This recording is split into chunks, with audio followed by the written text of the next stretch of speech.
হাস্তেও তংতদৈন বরক বানিয়া খ্লাইতম খরকসা বাংলাদেশে বনজয়নগর বড়াগু চকনি রংখার rail থানানি police বিনিময় আনিকুল শেখ বিনিনগ বাংলাদেশ নি চাপাইন বাবগঞ্জ আগরতলা রেল থানানি ওসি তাপস দাস শাখা করাকশালা আগরতলা রেল স্টেশন ও খড়গপুরে বাংলাদেশের রমচাখা বরগ্ন রায়দা চায়া খাই হাস্তেও হাবাই মানি বরগ্ন সুমাইয়াগুলো সাইমানকা বাংলাদেশ নি তংনাই আনিকুল বরগ্ন রায়দা চায়া খাই ইন্ডিয়া উত্তুবি তংমানি আনিকুল হাস্তেনি সোনামুড়া বর্ডার গুল চক্কর আমচায়ন তগৈতগ সাগরং শালো রেল থানানি ওসি তাপস দাস কক্তমা থুমনাই রকনি বসকাঙ্গো ভাই শাখা আনিকুল শেখ ন সাগরং শালো দরবানগত্তি সজাক নাই হিনে bureau report north east Tripura.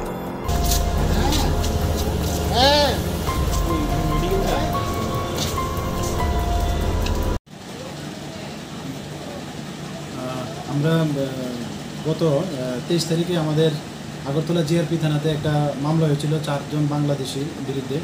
তো এই কেসের সূত্রপাত ধরে আমরা গতকালকে আরেকজন বাংলাদেশি টাউটকে আমরা গ্রেপ্তার করেছি এই আগরতলা বর্ডার গুলচক্কর জয়নগর এলাকা থেকে। তো ওনার নাম আনিকুল শেখ, আর উনি চাঁপাইনবাবগঞ্জ ডিস্ট্রিক্টের বাংলাদেশে ওনার বাড়ি।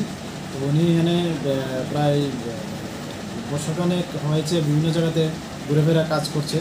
তো উনিও অবৈধভাবে ভারতে প্রবেশ করে এবং ওই গত দিন যে চারজন ধরা হয়েছিল তাদেরকে বর্ডার ক্রস করতে প্লাস ওই তাদের যে ডেস্টিনেশনে নিয়ে যেতে তাদেরকে সাহায্য করেছে।